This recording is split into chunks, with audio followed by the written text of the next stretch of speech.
And what is going on, everyone? And welcome to a special edition of Playoff Football brought to you by the Roundtable Network, powered and brought to you by BetUS. We're not the two handsome men down below. It is me representing the Houston Texans, and I got my boy from the Snake Sports Talk Show. What's going on, Pops? How you doing?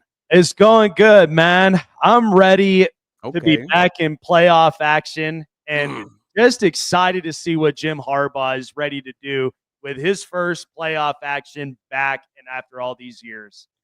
Yeah, and let's build upon that, right? Your thoughts on your Los Angeles Chargers. I mean, first time head coach and making your way to the postseason, having an established quarterback like Justin Herbert, man. Your overall thoughts on the way your season has gone. I bet you're having a blast.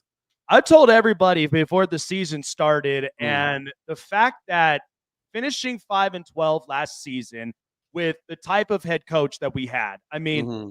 we were just tired and done of having to deal with coordinators and figuring out if they're really going to be the difference maker in this organization. This entire fan base is tired of seeing mediocrity. They want to see I better love for that. Justin Herbert and to eventually see him win his first playoff game and make a difference.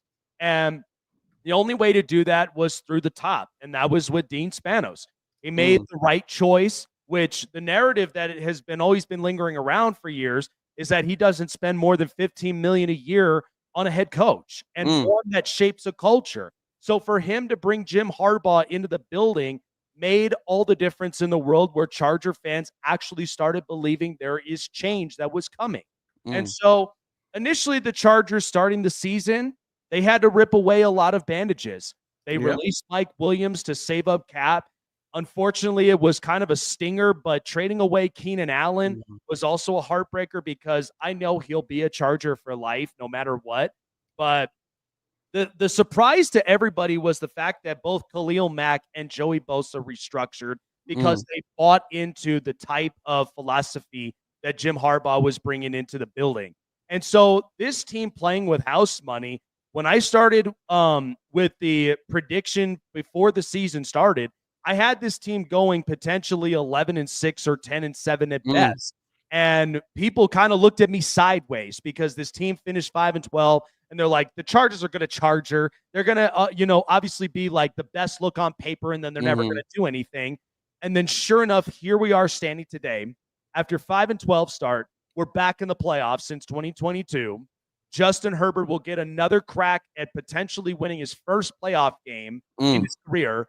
And not only that, but the fact that this team finished off 11-6 Mm. as we predicted. And that is where it's like, it's not about the talent and it ain't about just the quarterback you have, but it's about how the coaching really impacts everybody on this roster from top to bottom. And Jim Harbaugh, he's done so many glorious wonders that he just has that Midas touch immediately in his first year with everyone that he's been a part of the coaching staff with. So I trust Jim Harbaugh more than anything, and he's done more than a due diligence service with us. And I'm excited for what the future beholds with him as a part of the Chargers head coaching regime.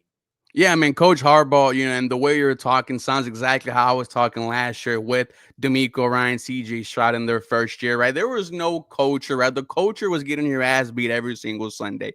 Only, I believe, 6, 7 wins combined in 2 years. And the fact that in 1 year, a head coach and a pretty good quarterback can just change the narrative of your entire franchise.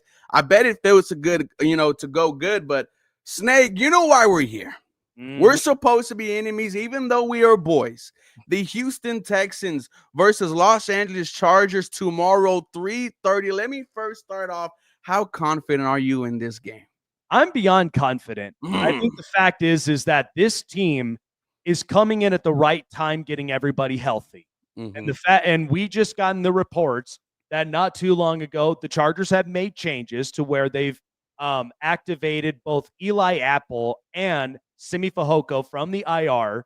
They've then sent Jasir Taylor, who was listed doubtful, into the Mm. IR, and everybody else from top to bottom on the roster was listed questionable, all with the potential possibilities they are all playing.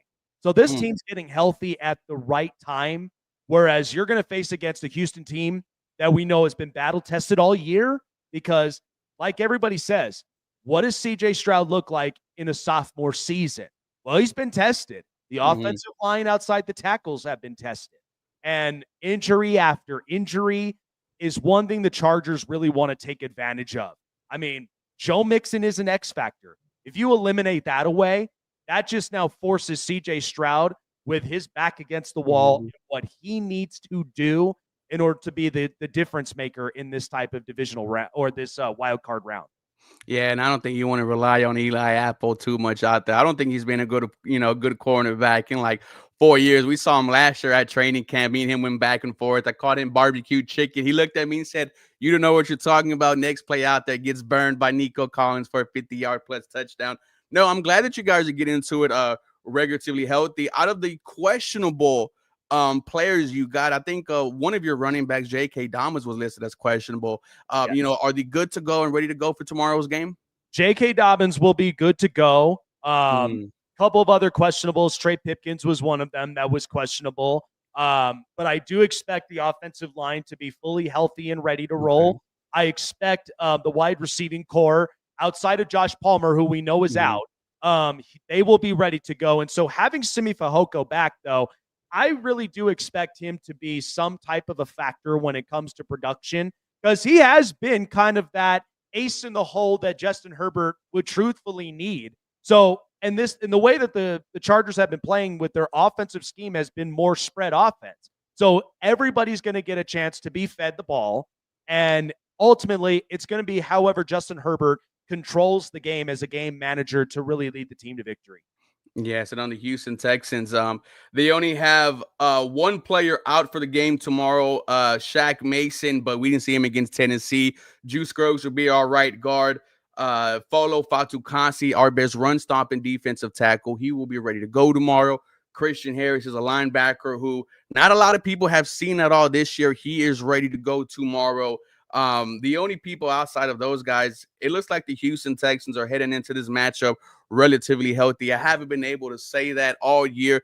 I think for us, Snake, man, we are hoping that this Houston Texan offensive line could give CJ Stroud some time to operate. And we've been talking about that since week 1 all the way, to right now. The fact that you've had multiple starting offensive line combinations. CJ Stroud, the second most sacked quarterback in the NFL. The hits started to, tack on towards the end of the season. Your thoughts on your defensive line and your confidence in that you're going to get into CJ? I mean, what a turnaround all season long that it has been for this Chargers defense.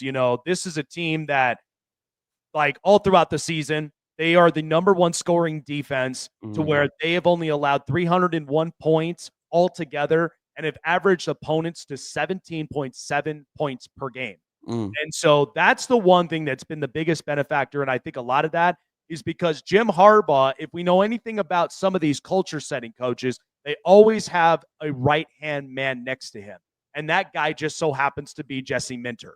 The way that this front line, and then not to mention how the team has been playing tough, they've been playing physical, and they've been really just been getting after either it's the offensive weapons or it's been getting after the quarterback or stopping the run. The Chargers have been playing relentless football. So to me personally, I expect that our front line with Poona Ford, Morgan Fox, and multiple others are going to try to instill pressure. But the other thing that the Texans have to be careful for is that Derwin James, this is the thing you also got to understand. The Chargers only had one All-Pro who just so happened to make the second team All-Pro this year, and that was Derwin James. They are going to create a package in where Derwin James could be serving as a Mike linebacker type for a safety that could be trying to attack the interior side that has been a struggling problem for the Texans all season long. So if you can't figure out an answer for that, where those holes get open to where you're trying to allow pass protection for CJ Stroud and Derwin James just so happens to be coming out like a bullet out of a gun, that is going to be a problem all night long for the Houston Texans to try to figure out. So that is going to be one guy that the Texans offensive line really have to be prepared for is when the Chargers make a package for Derwin James. Yeah, and then one thing, we are kind of having a slimmer of hope for is the fact that you had a new offensive line going against Tennessee. CJ wasn't sacked. Davis Mills was only sacked one time. So you're hoping, your offensive line catches lightning in the bottle and is able to protect CJ. Outside of that, I think I like my weapons against your secondary. Nico Collins, before he got hurt, was leading the league in yards per game. As far as any help outside of Nico Collins, there really is none. We brought in Deontay Johnson off of waivers just a couple of weeks ago from the Baltimore Ravens. Our tight end Dalton Schultz has kind of been sprinkled in there the entire year. Your thoughts on the Houston Texans pass catchers? We haven't got to Joe Mixon yet. We'll get to him later, but your thoughts on Nico Collins in the game? Yeah, I mean, if you have Nico Collins in the game, it at the very least gives the Texans a little bit of leeway because he has been a big factor for the Texans this whole entire season before the injuries started to brittle up. But, I mean, the other thing was it was a crushing blow that Tank Dell ended up going down with the injury that he did. And the other thing is you're putting a lot of pressure on a guy like John Mechie, who we've been waiting to see exactly what version of him you guys were going to get. But we haven't seen all of that come truthfully into fruition. Stephon Diggs goes down in the entirety of the year, so now he's absent. So it means it seems to me that CJ Stroud, his only reliable weapon is Nico Collins.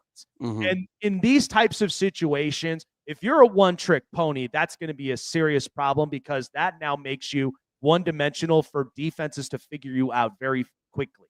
And so the only trick for CJ Stroud is that he has to eliminate all pressures possible. I mean, yeah, last year was a fun ride. They were able to get here with a new coach, a new franchise quarterback, and they won a playoff game. But when you're in serious matters like this, where your backs are against the wall because you've been dealing with injuries, you've also been having a bit of inconsistencies with offense outside of the run game with Joe Mixon. And I think a lot of that is because part of it's Bobby Slowick's play calling on offense. So I think with this, CJ Stroud, because a lot of people have been putting Stroud very high on the pedestal as far as, oh, this is a quarterback that's going to be a game changer. He's going to be one of the tops for the next few years. We got to pump the brakes a bit. He's only in his second year. In order to really truthfully be respected as a quarterback in this league, you've got to be able to take matters into your own hands and manage it when pressure and all adversities are faced against you. No, 100%. And, the adversities have been there this year. We went in this season with a healthy offensive line, the highest paid unit in the NFL. When we found out 3 weeks in that they were all absolute garbage, man. It hasn't been easy for our quarterback, CJ Stroud. I'm wanting to talk about your offensive line. We heard your tackles are a little bit banged up, but you mentioned they should be healthy for tomorrow's game. Your thoughts on your offensive line performance the whole season? Yeah, Rashawn Slater, the good news of it is he showed up in practice. He was a full participant in the last 2 days. And so to see him ready to go and ready to play it's a very good sign for all Chargers fans because we have arguably, and this is going to be a building tandem for like the next 5 years that I'm excited to see what it will look like. But this has been a shutdown type of tackle duo that just has been giving problems to a bunch of top tier pass rushing teams in the NFL. And I mean, the only ones outside of it that's really kind of given them problems was Cleveland with Myles Garrett. But Myles Garrett's just from another planet. You take a 6'9", 300-pounder off his feet and still manage to get the sack is one that I'm just like, you know what? You're arguably one of the best I've seen. But I think with this, Rashawn Slater and Joe Alt. And Joe Alt, this is why you pick him in number 5. And the reason why you get arguably one of the best tackles in the country. So what they've been able to do together, they have provided the best pass and run block.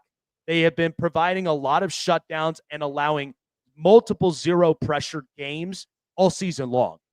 And so and I know a lot of people like, what answers will you have against Will Anderson or Danielle Hunter, or with a lot of these guys up on this defensive front, even with Aziz Al-Shakir. It's like, but the thing is that we have made adjustments, not only just with the tackle situation that we know can be a serious problem for many edge rushers, but we've also made late in the season an adjustment to our interior side by Mhm. having the start for Jamari Salyer to really lock up that interior along with Zion Johnson.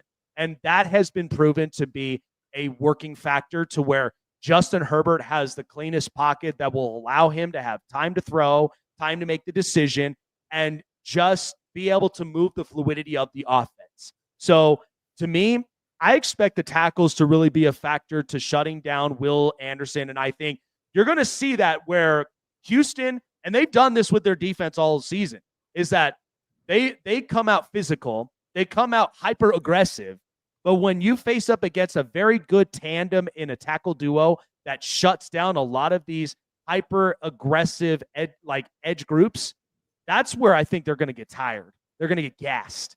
And so they're not going to have much up in the tank. So I expect the Chargers with both Alt and Slater, they'll be ready to go. And I think they're going to be a serious problem for Will Anderson and for Azeez Al-Shakir and Danielle Hunter. Well, here's why I kind of push back, because it's not just Will Anderson Jr. It's also Danielle Hunter, who got, both of these guys got snubbed for being Pro Bowlers. Both of these guys double-digit sacks. Both of these guys top 10 in pressure rates in the NFL. I think you're not giving a little bit of respect to those guys, and they have made opposing quarterbacks look silly. You go back to the Detroit Lions game, Jared Goff, right? Pretty much, I think only 4 interceptions entering that game, gets 5. Same thing with Tua. Didn't throw an INT in like 16 quarters, throws 2. This pass rush all year for the Houston Texans with Danielle and Will Anderson Jr. has been a lead. I can't, there probably is, but I don't know another edge rushing duo that has 10-digit sacks each from your edge rushers. You got, I think, 2 defensive tackles, Mario Edwards Jr., Tim Settle Jr. What about 4 to 5 sacks apiece? I think this might be one of the best defensive lines you guys are going against all season. And Danielle Hunter, Will Anderson Jr., man, some of the best in the NFL when it comes to going against tackles. I think it's going to be a battle back and forth. I really don't think one team is going to come out on Saturday and say, oh, yeah, we dominated the line of scrimmage. I acknowledge you 2 great young tackles, man, but I'm giving the edge to my, to my edge rushers with Will and Danielle. All right. Well, I will tell you, though, the one thing that is going to be the challenge is how long you can keep time of possession. Because the Chargers and Jim Harbaugh, the one thing that's on their mind is dominate time of possession and keep the offense off the field. Because that's where you don't want the defense to be going off the field very quickly, and now the offense is having more time than the defense. You want to wear that defense out, because that's what's really been kind of the saving grace for Houston as they've been trying to kind of mesh and really reconfigure their offensive struggles.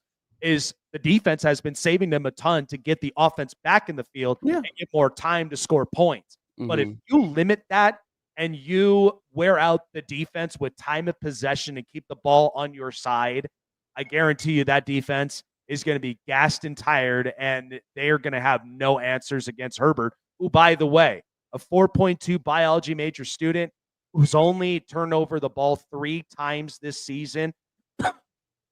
My bad. That the last time this has ever been done with quarterbacks in this caliber was Aaron Rodgers and Tom Brady. So for him to be very secure with the ball and make the decisions that he needs to manage the game well is one that's going to give the Texans defense fits. No, I would agree there, but like we mentioned, we saw that story with Jared Goff, only 4 interceptions to go into the year, throws 5 against us. Jordan Love, 2 interceptions. We have the second, the second best secondary when it comes to, taking over the football. And that is from your all-pro cornerback who just got announced today, Derek Stingley, your 2, ball hawking rookies, Kalen Bullock, Kamari Lassiter. This secondary for the Houston Texans, man, is not getting a lot of love. When I look at your pass catching options, I like Quentin Johnson, don't get me wrong, but there's always a thought in the back of my mind that if the ball touches his hands, it's going to hit the floor. I think Ladd McConkey is your best wide receiver 1. And if it's Derek Stingley on him all day, it's over. Derek Stingley, because, you could argue probably the best cornerback in the NFL. Give him 2 if you want to. But as far as the pass catchers, man, against the Houston Texans secondary, I'm giving the advantage to us. Now, I will tell you what, though, you may try to face up your top corner against one of the top receivers, but you also still have to be prepared for that even if Justin Herbert doesn't go to his top tier receiver, that there are still options that are left available in his arsenal. They may not be top tier receivers like we've seen in the NFL, like a Tyreek Hill or or T. Higgins or a Jamar Chase or any of them. But if they're good enough to move the chains up on offense and at least be on the same pages and the same connection with Justin Herbert, that's where that's going to cause serious problems to where I can see this, that if the Houston Texans defensive coordinator, if he's having to reconfigure the defense because he's not going to his number one target, is going to allow them to push back. And then that's going to open up more holes for Ladd McConkey to now get open. And then they're going to be frustrated in that. Yeah, and then Ladd McConkey going up against his former Georgia teammate Kamari Lassiter, man. Both these rookies are firing in all cylinders. But I trust D'Amico Ryans, who is in charge of this defense, man. He's made some very good quarterbacks look silly. The thing about this team, Snake, is what I've been talking about here. It's just the fact that this offense just hasn't given you anything, outside of Nico, CJ, and Joe Mixon. When you talk about Joe Mixon, he's exactly the type of running back that the Houston Texans needed in the offseason. Double-digit touchdowns on the year, cracks 1,000 yards. I think Joe Mixon is only going to get better. Your plans, your thoughts on the Los Angeles Chargers plans on slowing down Mr. Joe Mixon? I think all it comes down to stacking up in the box at the same time, like I said, attacking the interior side, because there may be some of those play packages where they may have Joe Mixon try to attack up middle and try to test it to see how solidified that front line is up and into the interior side. And I think he's going to figure out very quickly that when you get a guy like Poona Ford and Teair Tart, who really have been run stuffers. Teair Tart, shout out to him. Man, that's where I'm like, I think Joe Mixon is going to figure out very quickly that he may have to reconfigure and have to run more on the outsides. But even with that, we'll have linebackers that are ready to go after him when it comes to that point. But the one thing is, you will eliminate the run game for the Texans. You'll have no choices but to end up passing. But that also comes with, how does CJ Stroud now make that decision, whether it's going to be his best reliable target or it could be somebody that he has to now trust in these spots to get the ball to and hope that he will help to move the chains with him to keep the offense on the field. And I think that's where you're going to figure out very quickly. It's not going to be that easy. And one side note, that for Jim Harbaugh, because I've heard a lot from Texans fans, because they're all like, nobody wants to come into NRG Stadium because it gets loud, it gets pumping, and everybody's just ready. You don't want to go into NRG Stadium. The last time that Jim Harbaugh was in this very stadium was the year he won the Natty.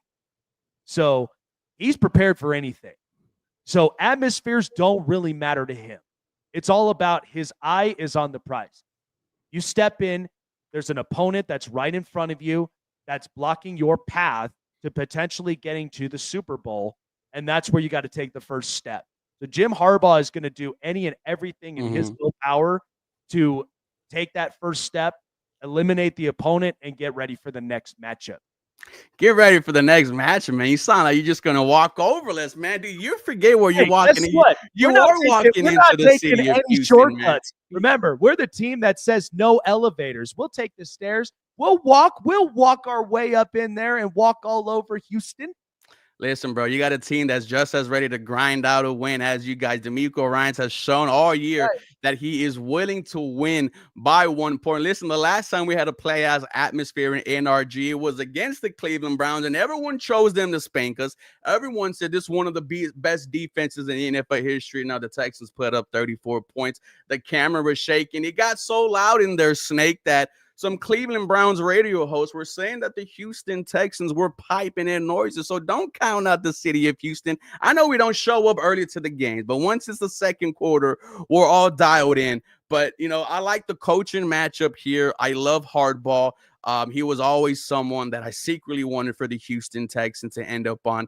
Just wherever he goes, he just changes the culture, right? You hear the stories about him recruited at Michigan, climbing a tree to get a player to sign with him. I like that that the Chargers are bought in, but I just think new head coach, new team. You guys made an appearance this year. You guys let everyone know that you are ones to reckon with. I think the Houston Texans, man, with all the disrespect that they have been getting this week, right? From Rex Ryan being called a bye week, from your team posting the meme of them sitting up in the chair, from Justin Herbert saying, oh, it was hard to watch film because every time something positive happened for the game that they were watching, the crowd in the locker room got loud. If you want Houston Snake, which it sounds like you guys do, you're going to find out real quickly how dumb that makes people look, man, because we've heard it all with the Astros. We heard it all with the Rockets. As soon as someone says we want Houston and they make it known, they ended up looking embarrassed out there, man. We're not getting any love. That's why you guys are pretty much picked everywhere to win this game. Feel like you guys are overlooking the Houston Texans at home, which is insane. Well, look, I love with what DeMeco Ryans is doing for the Houston Texans, man. And I wish nothing but the best of his future with this organization. He's played for this very organization. He knows how this runs, and he wants to build a healthy track record to where this team can be competitive for many, many years. And you know what? Even for a franchise that's been here since 2002, man, I wish nothing but the best for them. I mean, they need it. It's something. I mean, they've had spurts. You got to think. They've had one wave where it was with Matt Schaub and with multiple others that were greats in Houston's history.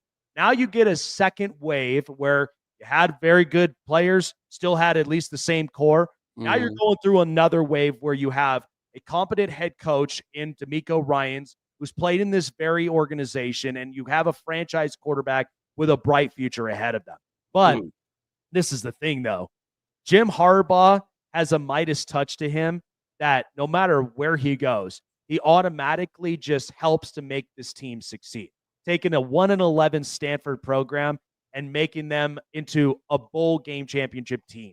The other thing was he took his alma mater in Michigan, who has been a big brand for years, haven't had any successes probably since for many years, like probably back in like the early 2000s or even in the 90s, and bringing them a national championship back to Michigan. Now coming here to the Chargers, 5-12, turning them around and being 11-6 is just all the wonders and all the makings of what Jim Harbaugh can do. Is he's not just built for just trying to work this way, work that way. He works in all aspects, and think of however you want him, whether he's quirky, whether you don't understand him or you don't get him. Players, there's a difference where players want to play the game, players that are built to want to go to war with a coach. And that's the part where, listen, I don't know how storms are. I mean, I don't want to bring it up this way. I understand that with Houston's history, but I don't know if they realistically have experienced a storm of what the Chargers are going to have with Jim Harbaugh in the building. I don't know if that's going to really intimidate Texans fans, but I promise you this, I very much feel a little bit intimidated. I'd feel a little bit quaking in my boots if I'm the Houston Texans when I know Jim Harbaugh and the rest of that entire roster comes in with full brute force and brings in all the storm, ready to take the Texans head on. And then, listen, I know you guys got the hooks, man, but I know we got Texas tonight. And my big thing is it's time to hook them down. Hey, man, that's what we say here in Houston, H-Town, till we freaking drown, man. Yeah, like Texans said, Snake don't know what's about to happen tomorrow. Right. You're going to learn that there's a little flavor here in the city of Houston. But one thing we can for sure say is that both these franchises are taking steps to get to places that they've never gone before. And I am excited to start the NFL playoffs off tomorrow at 3:30. Snake, give me your score prediction and give me a reason why your Los Angeles Chargers could potentially win tomorrow. So I expect this to be, it's the first game of the wild card. I expect this to be like a very exciting start because now the playoffs are officially here. So it's all 0-0s from here. No matter what your record was in the regular season, no matter what exactly your stats, any of that gets thrown out the window when you're in the playoffs. So I expect this to be an exciting start to the playoffs. Now, it may not look pretty. It may not look pretty to start with. There may be a little bit of some hiccups in the first quarter or so. because you're trying to experiment what's working, what's not, and then try to come up with patterns to really now mesh to where, hey, we're now building fluidity for our offense and for our defense. So I expect the Chargers to come out with full force. And like I said, we ain't taking no shortcuts. There ain't no elevators with us. We are going to be taking this step by step. We'll take the stairs. It don't matter with us. But we're going to take every single step possible until we wear out all of our opponents that stand in front of us. That means coming in with a solid run game to open up more of the offense, giving quality protection for Justin Herbert to make the decisions and to manage the game the way that he knows best. Our defense to shut down the run game in order for CJ Stroud to build more pressure and even building packages for Derwin James to apply more quarterback hits, more pressures, and make it a reckoning for CJ Stroud to be afraid to face this Chargers defense. I think this is going to be exciting, but my final score prediction, I feel like that this could be a one possession game. I'm going to go with the Chargers in this one, and I expect this to be a 27-20. Chargers win this one on the road. And you know exactly who I'm getting prepared for after that one. Hey, you already know. Listen, hey, I'm going to be preparing for them also. Because the Houston Texans, ladies and gentlemen, they're going to let the Los Angeles Chargers come. They're going to let their 10 fans walk in the stadium because we know they don't travel well.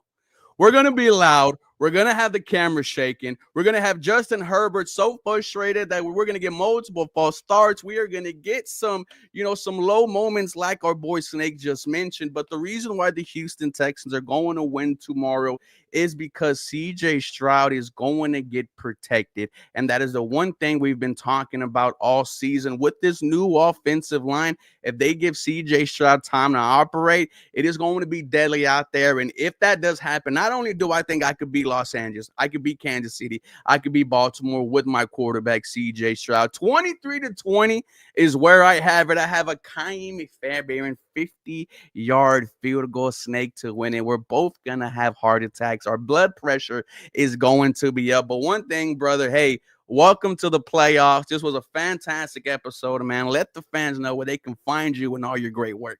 Listen, man, it's so good to be back in the playoffs.